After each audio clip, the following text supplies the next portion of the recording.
Здравейте, уважаеми зрители! Вие сте с шоуто на сценаристите.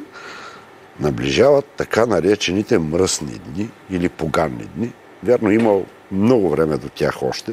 Те са обикновено 12 дни от Коледа до Богоявление.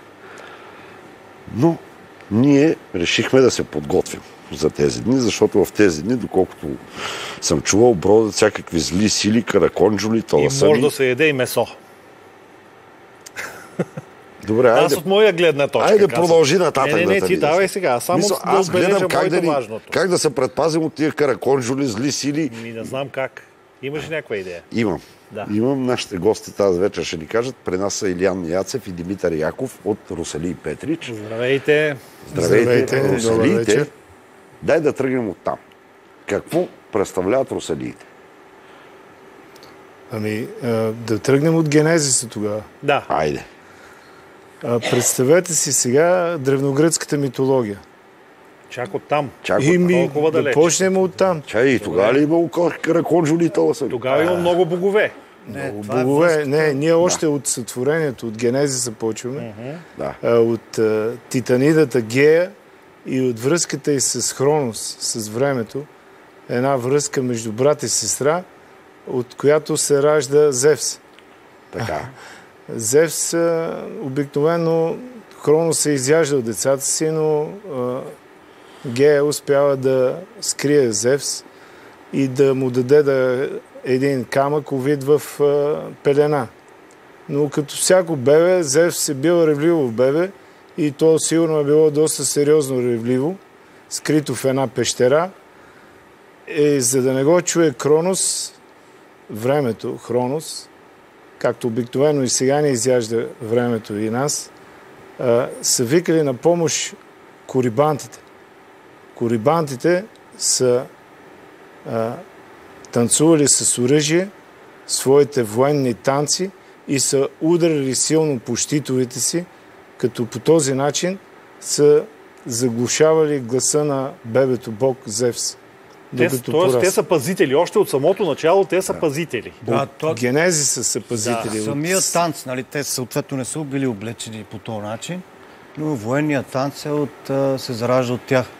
Значи, цялата тази Марвел идеология, знаеш, там, дето има пазителите, всъщност вие сте първите пазители. От мъстителите пазители? Не, вие сте първите пазители. Тук вметнахме това в анонса, защото оттам в древността се създават така наречените ефеби. Ефебите са младежи пред военна служба, които изпълняват изключително функции сходни с тези на гвардейците, които са пред президентството. Значи, те имат показна функция.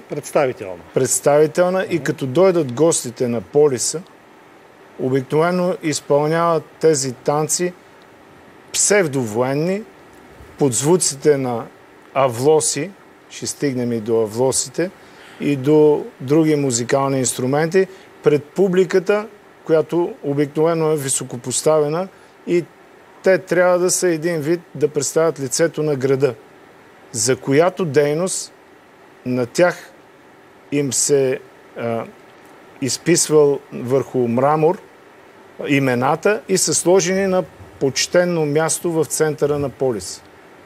Това е началото на периода, в който миналата година или по-миналата година професор Вагалийски откри надписа на ефебите в Хераклея Синтика.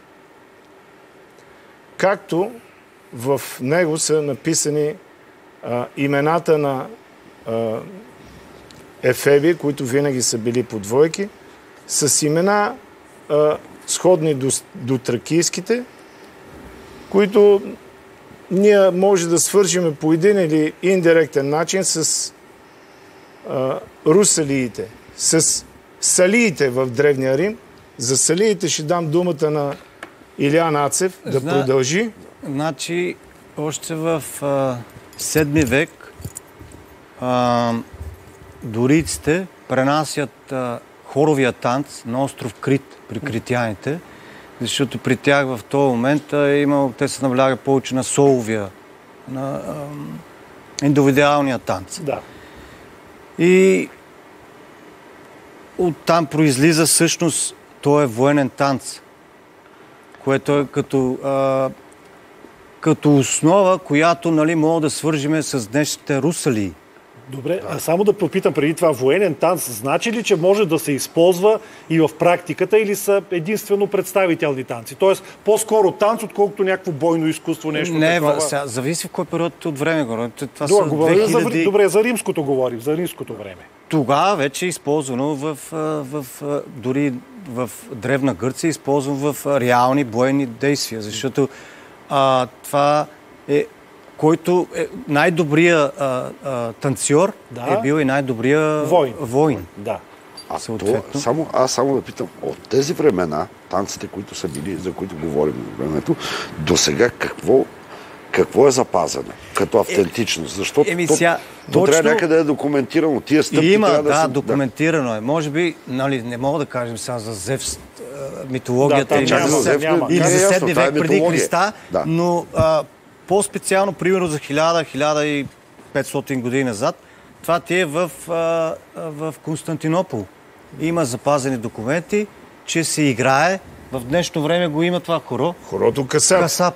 Те са го играли в Константинопол. Гилдия, която е предимно съставена от чужденци, които са на служба в Константинопол. На служба на императора.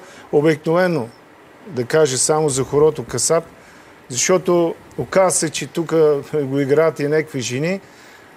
Това е мъжко хоро. Това е мъжко хоро и се играе изключително от еснафа. А с оръжията участват точно с дългите си ножове участват касапите. Това е записано, че в Константинопол, на хиподрума и на стадиона и така нататък. Това само от мъже. Само от мъже и то жените отстрани подават само вино. Да. Те танцуват. Значи дълго време танцуват, щом трябва да се подкрепят. Те се движат тук още през в началото трябва да подчертаем, че тези танци, по-нататък ще влезем в символиката на танците, са изключително мъжки танци. Въпреки, че доколкото знам в дружината там, не знам в това, трябва да има и образ на жена, който също се играе от мъж. Не. Мома. Говори за по-късен период. Да, това е по-късен етап. Има, но има и моми, добавени са мечки, които са част от антуража на Замолксис, от тракийските богове. Но това е на по-късен етап. Ние говорим първо за военната му част и частта, в която е свързана с еснафа. Значи, да се върнем... Палачите също играят орото Касап. Палачите, които са били на служба в... Все корави мъже. Няма някой да е случайно. Значи да се върнем пак в Древен Рим. По-късно Спарта приема доста на сериозно и усъвършенства танца. Те дори се бойдисвали в червено и са наричали танца червения танц. И то в древността затова е пириха. Пириха и после Русо. Значи след това Юлий Цезар по някакъв начин харесва танца и го носи в Рим, Древен Рим. Да. И по-късно дори там имаме вече салии. Това са... Салии, но да не забравяме и това, извинявай, че те прекъсвам, корибантите или привържениците после на богинята Кибела, който го представят в Рим. Тия танци са били толкова екстатични и сексуално насочени, че дори римляните, за които знаем, че не са се гносували особено, те са изчервявали. Значи от тия танци известно време те са били забранени. И в Рим това са древногръцки жреци, танцуващи жреци, които са били две двойки по 12 от тях и са танцували с щит и къс меч в ръцете. Пак бойно снаряжение. Да. Значи винаги боя, доколкото разбирам от самото начало, точно това войната и танца вървят ръка за ръка. Това е много древна традиция, защото да речеме, айде тук по Европа е ясно, но да речем маорите при тях те са на толкова хиляди километри по същия начин. Танците пак изразяват бойни сцени. Тяхната хака, там е за сплашване на врага. Там е за демонстрация на сила преди самата битка. В смисъл такъв, знае се какво се прави. Не се играе срещу някакви животни или това. Просто войните, младите войни репетират, тренират. Добре, а може ли да се излиза за война? Да, а може ли да се излиза извън тези? Тоест, то е нещо като кодекс, как се по някакви правила се танцуват тези танци. Може ли да има импровизации или са забранени? Няма импровизации специално за русалийските танци, ако конкретно питате за този период в момента. За този период. В момента русалийски, ние знаем около 74 хора, но русалийските танци се броят на пръстите на едната ръка. Русалии, казвам. Да. Дали? Вие казахте, стигнахме там до салии. Значи това е може би първото, което се появява, което е близко до сегашното. Значи от тук вече мога да търсим и самото име, защото това са основни въпроси. Кога са произлезли, къде са произлезли и името им. Значи за името мога да кажем от Салии. То до ден днешен това го имаме в самото име. Така, русо на латински е червено. Те са го наричали малко преди това червен танц. И тук вече имаме червен танц. Русалии. И червено значи от фригийската шапка, която те носят на главата си. После ще се спрем на нея в уточняването на костюма. Вижте, това са просто теоретични неща, които ние сме изследвали. Явно много дълбоко. Неща, които ги няма преведени на български и благодарение той е в Съединените щати. И оттам се рова и намерихме неща на Кукулес, на...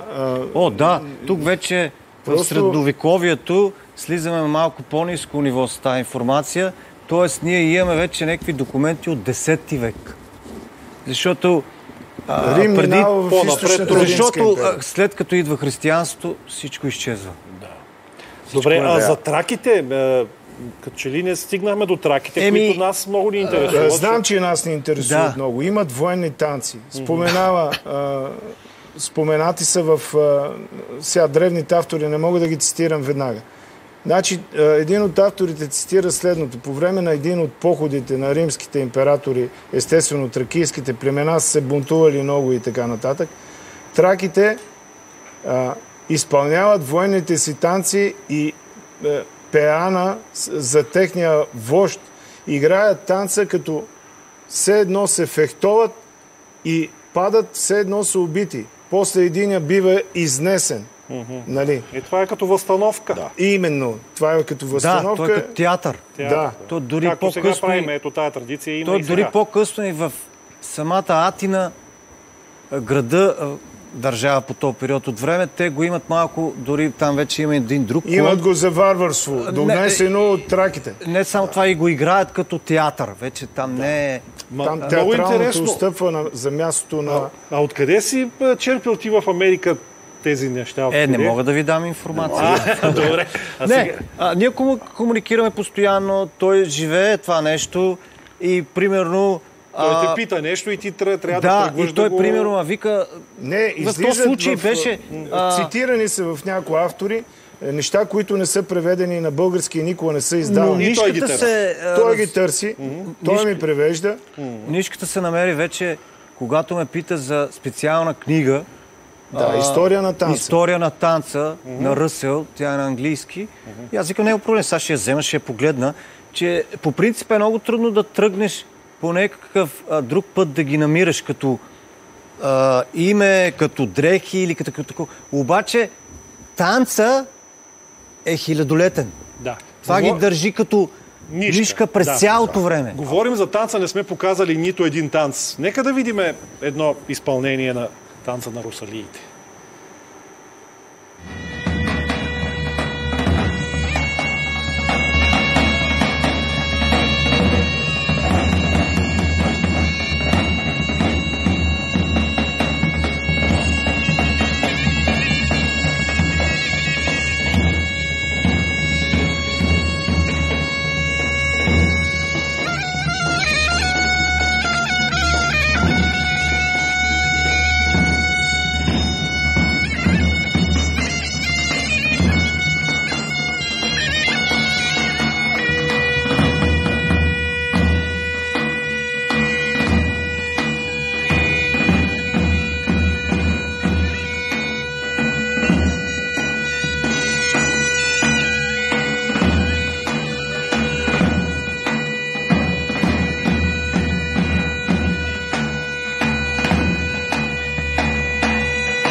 Така, какво видяхме сега да ни обясните, защото ние гледаме, но не разбираме. Хорото Касап, за което разговаряхме преди малко, не знаех, че вие го имате, аз ви изпратих доста неща, но супер, точно, както и да е, мъжки танци, изключително започва по-бавно. Бавно започва, с характерни движения, които изпълнява касапския снап. Това е практически хорото, което олицетворява и лицето на една гилдия.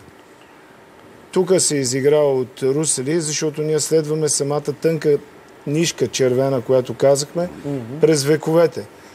Пак казвам, 74 хора съм записал лично аз. Хора от Петрич говориме. И региона, естествено. Но от тях са малко русалийските танци, така че ние разнообразяваме и с други военни танци. Имаме военни танци Елбасан, но това е дълбока тема. Бих се спрял по-нататък след това за тях. Добре. А Илиян каза, по време на това видео, каза там ни Караконджо, ни никой не може да припомни. Ама не.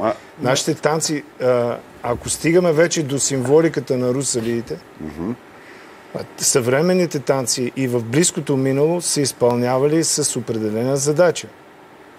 Те са били част от арсенала на Светата православна черква, с които през поганните дни, през 12-те дни между Рождество Христово и Богоявление, докато е кръстен Христос, той през това време не е кръстен. Това са така наречените тъмни, поганни, некръстени дни. Разрешено е на русалиите през тези 12 поганни дни да оставят християнските си задължения и да започнат да изпълняват, ако думата ви звучи смело, но действия по екзорсизъм и пазене и гонене на зли духове. Значи църквата гледа на русалиите като... Църквата в началото... Сега, понеже това е много дълга тема, нека да минат рекламите, защото е интересно и за нас. Нека да минат рекламите, ще ви питаме как ги приема църквата. Всички тези неща. Съгласен съм.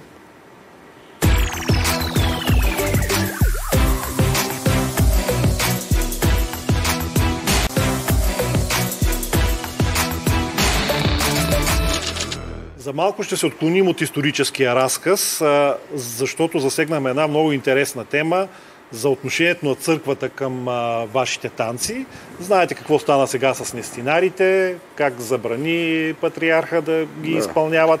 При вас какво е отношение? Знаете как е, сурвакарите, кукерите сега ще направя една кратка... Дори бих казал, че е чудесно момента на предаването, за да кажем няколко думи за отношенията ни с черквата. Кузма Шепкарев през 1884 година издава една прекрасна книга, която се нарича "Русали. Един древен български обичай", в който описва тръгването на русалийската дружина. Русалийската дружина се събира първо в черковното настоятелство, в черквата, където свещеникът им чете специална молитва, за да може да се оттърсят от християнските си обязаности и да тръгнат да извършват тези русалийски походи с цел събиране на средства в помощ на Светата православна черква. Значи си е част от православието. Връщайки се след тези походи, където те имат досег с най-различни проблеми на хората и по това време, вероятно, с най-различни свръхестествени същества, русалите отново влизат в черквата, отново биват кръщавани и след това излизат от черквата като едни преродени християни. Вие сте единствените екзорсисти на Светата църква, защото Светата църква няма друг. Няма тя. Вие знаете, че черквата е изключително консервативна в това отношение. Но, за да се спрем и за да изчистим момента, че първо русалийските похождения на дружината са били 12 дни. След това стават 7, след това стават 3 и най-накрая се спираме на Василев ден, който е по стария календар на 14 януари. Значи изцяло по православния календар. Абсолютно. Абсолютно. Русалиите, да ви кажа откровено за една молитва, която искахме да се чете всеки път на русалиите, когато тръгват на самия поход, извършихме много сериозно изследване. Намерихме молитвата при едни наши, бих казал смело, братя в Мелникици в Гърция. Да. Те се казват ругацари. Не са русали, са ругацари. Изпълняват почти същия обред. Взехме молитвата, която е не знам там вече при техните свещеници от колко години. И в Бачковския манастир, благодарение на една прекрасна жена, която имаше контакти там, Диляна Курдова, доцент, доктор, мисля, че е вече, преподавател в Югозападния университет, успяхме да разчетем и молитвата, и нашите попове, и нашите свещеници да ни я четат и спокойно да я използват. И те се съгласиха и го правят, нали така? Въпросът е, че все още ние не сме на 100% реабилитирани. Да, признати. Защото разумният свещеник, аз, например, съм в чудесни отношения с... Вижте в Гърция. Ето, вижте, ние в Гърция. Да, гръцкият свещеник, владиката вика така: Аделфости в България да вървиме напред. Нашите братя от България да върват напред. Да. Ние вървиме напред. Пред нас жени върват и фърлят само рози, цветове от рози. Да. Ние вървиме... това е Макро Хори, където бяхме гости. Хвърлят се рози. Русалите не трябва да стъпват по асфалта. Само по рози. Значи гърците са също в култ. Абсолютно. Ние и в България до идването на тоталитаризма, да кажем, до 1944 година, русалите не са били забранени. Но представете си сега в едно тоталитарно общество, когато един лидер успее да обедини около себе си 200 души. То нямаше църква. Точно. И тогава русалийството е тикано в ръцете на най-различни ръководители да бъдат криминално проявени. Това, вие за какво сте? Това не е с църквата, не е удачно. Вие сте добри комсомолци. Няма нужда да ставате русали. Значи няма добър комсомолец с сабя. Именно това е. Няма такъв добър комсомолец. Живял съм по тия времена, бил съм комсомолец, няма добър комсомолец. Неформален лидер през това време да събере около себе си 200 души. Аз и сега, ако събера 200 души, и сега съм проблем. Честно казано, вие сте въоръжени хора, които са добре организирани. Даже да ми кажете, имаме малко информация, дали е такава организацията: водач, балтаджия, юзбашия, войвода, съгледвачи, калаузи, кесиджия. Това ли е организацията? Иерархията. Най-високо кой стои? Най-високо стои балтаджията и юзбашия. Чакай сега, ти кой си? Аз в момента не съм нито балтаджия, нито юзбашия. Значи, за наше голямо съжаление, ние не можем да разбереме думите, които са употребявани при възстановяване на болните хора и билките, които се използват. Билките ги знаеме, нали? Билките от Петрич ги знаеме, но те не са за практикуване. Ясно. Въпросът е... искаме и клетвата, която русалиите са давали към... Вижте, това е част от тайните мъжки общества. Така е, тайните мъжки общества, ако погледнем реално и в древността, дай да го върнем на 10 век. Точно, дайте да стигнем до 10 век. Тук вече говорим за един документ, който може спокойно да стъпиме чак в 10 век, началото на 10 век, защото имаме информация, че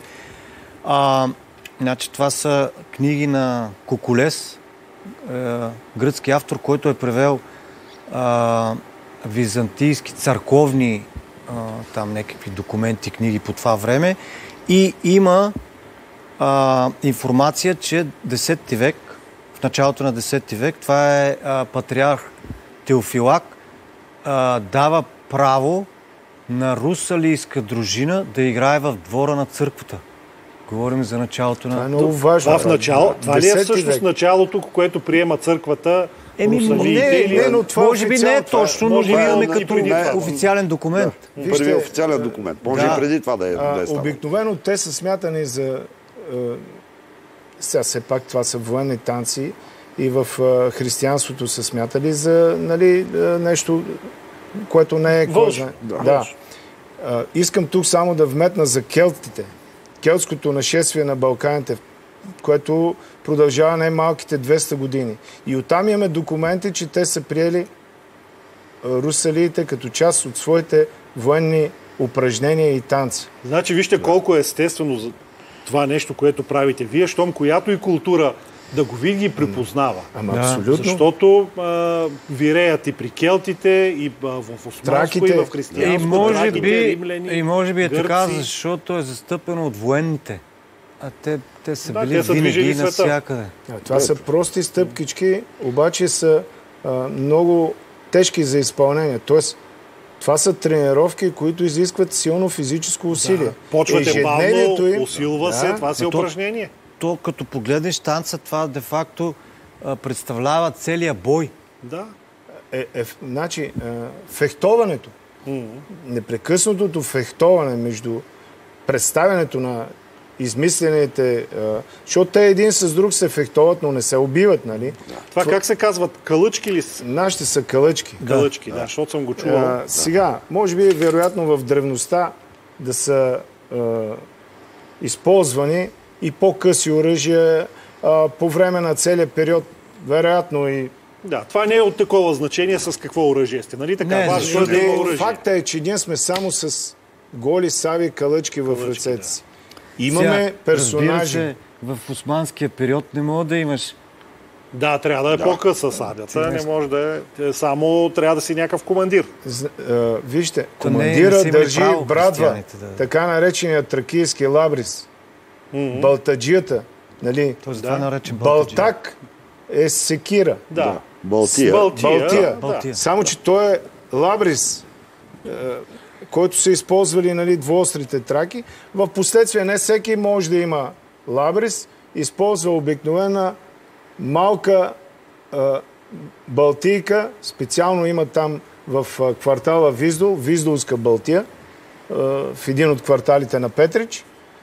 Тя е по-специална. По-специална балтийка, за да може малка брадва, нали, да не тежи по време на самия танц. Ние хубаво се разходихме по историята, но да се разходи с твоята история. Мисля ти, какво значи потомствен русалия? Аз потомствен... Какво значи потомствен русалия? Мисля ти, кога стана? Дете, раждаш се, в един момент, кой ти даде на тебе калъчката в ръцете и ти каза, кога са? Идва Кронос да го вземе и баща му, дядо му почва да танцуват. Не, сериозно. Значи, баща ми, дядо ми, прадядовците, всички са участници по един или друг начин в русалийските дружини, които вероятно не са били в точно същия вид, в който ние го представяме. Се опитваме да го изчистим и инфилтрираме. Или да махнем тия примеси, които... вижте, това е абсолютно нормално през всичкото време на човешкото съществуване. Да, всеки да си слага нещо. Разбира се, както и самия танц. Говоря с един съсед там, Кирчо Станчев, който е невероятен танцор. И му викам, Кирчо, покажи, нали, как старото играене и така нататък. Вика, Митко, Гранчаро, вика, като прави делвата, знае ли от коя страна ке му туре дръжката? Вика, сложи лево. Да, това има импровизации много. Сега, съвременните русали малко се карнавализират за сметка на... Да, малко шоу елементи има. Да, но ние се гордеем с това. В Петрич... Така пък ще пробиете и ще ги видят. То въобще трябва да... В Петрич има 13 русалийски дружини. Супер. 13. Супер. Дори да не изпълнява танците едно към едно, ще има някой, който ще влезе, ще стане професионалист. Да, като дете ли ти дадаха кълъчката на тебе? Кой те запали въобще? Сега, дядо ти бащата е ясно. Така. Значи, вие сте горе-долу, да кажем, сме на една възраст. Нямаше други забавления през доброто старо тоталитарно време. Ние живеехме в град Петрич за 1 януари, когато са така наречените станчинарски или танчинарски празници, русалийски игри. Това като се започне от ноември, сега. Подготовка. Като се почне подготовка до 1 януари, това ние живеехме с това нещо. Защото първо, дай да не се връщаме в това минало, но нямаше касетофони, тази музика беше забранена. Не може ти през цялото време да слушаш, ще се спреме на музиката си. Особено пък Зорна. Зорна да слушаш. Нали? Не може да се фехтоваш ти дори с дървени саби и това. Има си ден, който, да не говорим пък, че 2 години подред в Петрич, за жал на всички петричани, станчинарските игри беха забранени. От кой? От кой? От партийния секретар. Партийният секретар казва, не може това. Сега, той вероятно му са повлияли, нали? Вземат тия мъже с калъчки да тръгнат на някъде, на където не трябва. Именно това е големия проблем, че по-хубаво разоръжи така изглеждат русалиите в танц. Нали? Представете си, че в тая битка с злото, и те са на страната на доброто, естествено, вижте, носят. Малко като черен, като ангел е това. Вижте, именно, или е ангел, или е демон. Едно от двете. Виж, с черни крила, с бяла, трябва да го Мен повече ме сметат за демон. Вие трябва да го разтълкувате. Отколкото за ангел. Така ли са изглеждали? Това много трудно може да се разбере. Но защо се точно пък с тези униформи? Значи ние, ето точно защо. Да. Защо? Какво изглежда носията? Значи, легендата пак се връщаме. Първия русалия се ражда от не кръвосмешението, а сексуалния акт между един змей и една невеста. Змея краде невестата от хорото, от женското хоро. Краде я и се ражда бебе. Ражда се бебе... С едно или с 3 глави? Не. Русалия с една глава, обаче с крила под мишницата. И това са... И това е детето... Ето ги крилата. Ето ги крилата, да. Ето ги крилата на русалията. И тая франга, нали, която е, клиновете на франгата, например, докато изследвахме с господин Ацев историята на русалийството и навлезохме в среди, които са извън България, нали, разбрахме, че нашите хора не са били изобщо глупави. Размера на клиновете на франгата те могат с различен брой. Различен брой. А те са годините, които България е под османско иго. До 500 клина е стигала една франга. Казват, че когато се завърте, нали, балтаджията или юзбашията, удол може да пладнува цело стадо овци. Така са легендите, нали? Навлизаме в легенд. Значи всяко нещо си има значение, не са просто... За носията, защото продължаваме. Това нещо... Значи това нещо, всички... Сирма. Фес, това, анасана, вие сте турци, вие сте гърци, вие сте не знам какви си. А това е, според легендите, сълзата на Христос. Значи, в Турция също има фес. Султан Махмуд II въвежда фесовете. Султан Махмуд II, който ликвидира еничерския код. 1825 година. Да. Значи феса е много по-старо. Дори не е техен. Не, нашия... Това е просто фригийската шапчица, която се... Петрич, не може да сложиме калпаци, човек. На юг не може да сложи калпаци. Рунтави калпаци могат да ги изядат просто молците и тако. Ние носиме обикновени вълнени шапчици. Освен това, тая носия или като носия е използвана и в сватбените обреди, освен това, като премяна е използвана. Идва терзията и зашива на капичката тази сълзичка на Христос. Ето кюстеците с християнски символи. А пък за тия символи може да говорим много. Защото това е... Ама не, то е малтийски кръст, който не е точно свързан, нали... Виж как е удължен този кръст. Рицарите, които са носили най-вече. Да. Ние се спряхме после салиите, розенкройцерите, тамплиерите, масоните в наше време, примерно да кажем. Това са все част от тайните мъжки общества. И какво ние можем да разкажем за тайните мъжки общества, ме питат. Хубаво да е, като са тайни мъжки общества, какво да кажем за тайните мъжки? Ние можем ли да си разкажем неща? Дори в Древен Рим никой не е знаел салиите, как са провеждали вътре в ние имаме, ето, 10 век от църковни книги.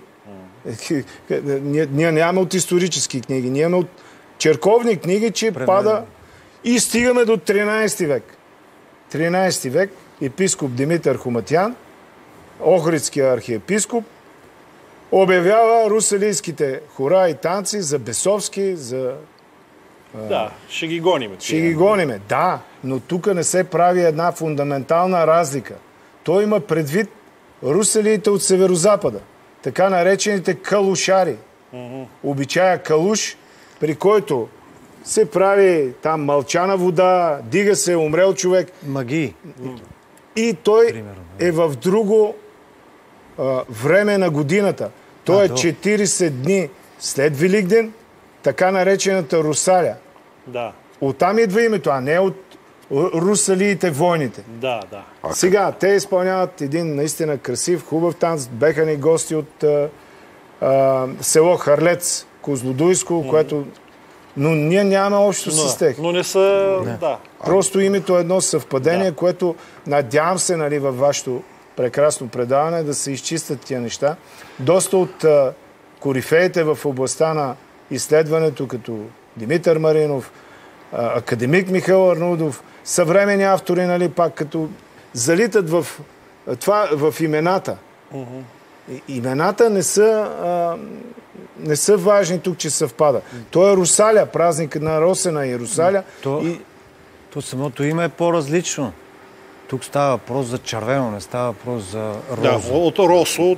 Роза идва от празника на розалиите в Древния Рим, нали? Но той е свързан с мъртвите. Да. А ние сме... Просто теоретично не сме свързани с мъртвите. Нашите танци са военни и имаме пожелателен лекуващ характер.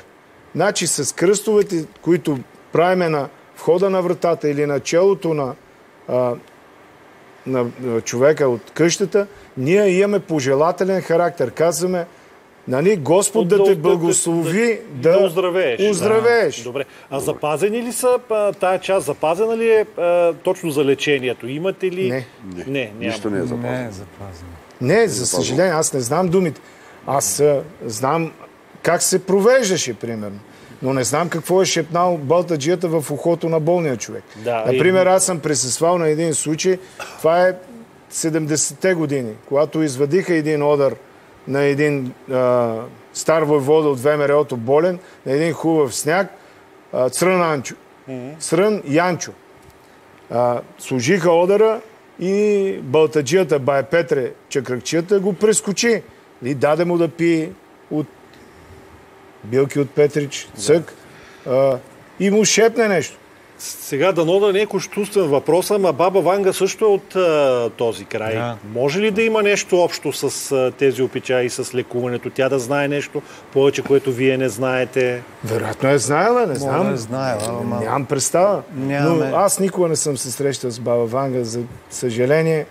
Ако някои са се срещали и имат разговори в това, не може да се шарлатанстваме, примерно, да обявиме баба Ванга кажа, че Путин ги падне, примерно. Да, това знаете, това е вече... Всеки казва Ванга, казва един. Това е вече даже в Русия направено като национален спорт. Какви са тия две книги, които държа? Едното са разкази. Това, което са разказите, е първата книга, която издадохме май месец. Тя съдържа 5 разказа. Първия разказ е Хераклея на Стримон. После имаме втори разказ. А Хераклея на Стримон, това е разказ втори век преди Христа. И става въпрос за Филип Пети, бащата на Персей и на Деметрий. И по-интересното е, че, нали, Деметрий живее в Хераклея. Не само това, той не влага... Значи, кажи им за това, че променя хората на човешката история. Да, аз щех да го кажа и това, че затова е интересно и е в смисъл важен, че тоест в разказа там става въпрос, отделяме внимание на това, че в втори век, когато Филип умира, се появява, в исторически план се появява Рим.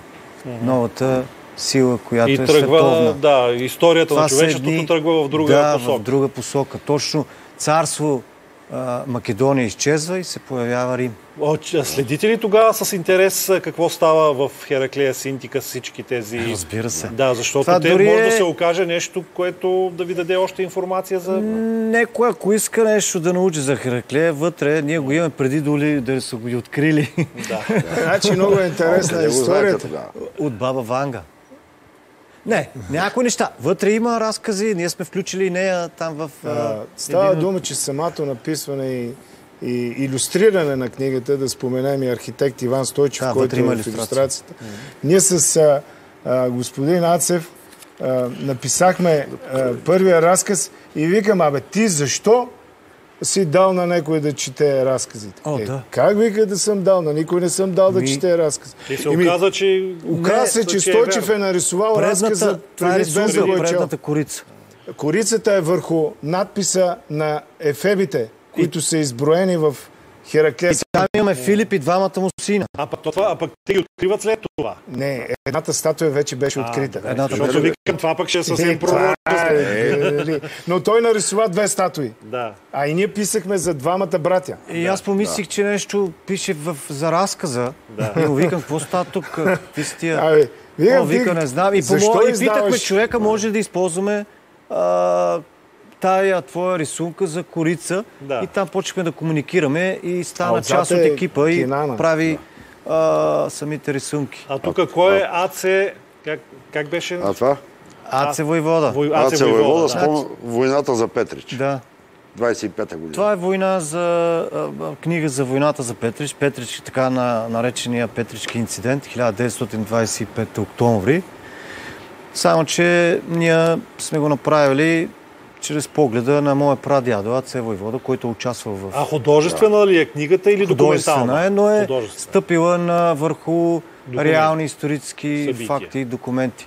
Отзад мога да отвориш, виж, има доста интересни снимки и документи. Понеже ние сме телевизионно предавани, веднага с колегата сме си помислили, аз съм сигурен, каква история става от всички тези книги, от всичко това, което ни разказахте. Значи Game of Thrones пасти да яде.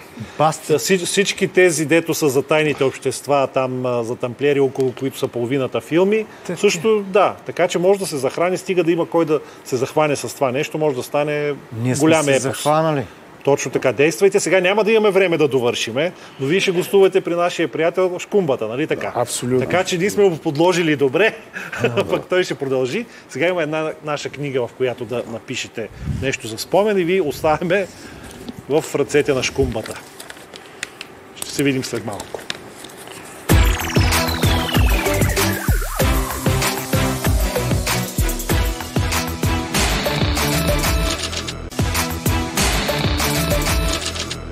Значи имахме пауза около 2-3 минути и още толкова интересни неща започнахме да говорим. Да се надяваме, че този интересен разговор ще продължи при Шкумбата. Сега ние сме поне късно предаване. Казвате, че може да има и така по-еротични елементи в вашите в цялата тази култура, но ако я почнем вече няма да свършим до 12 часа, така че оставяме тази загадка да я разреши Шкумба. Шкумба, питай ги.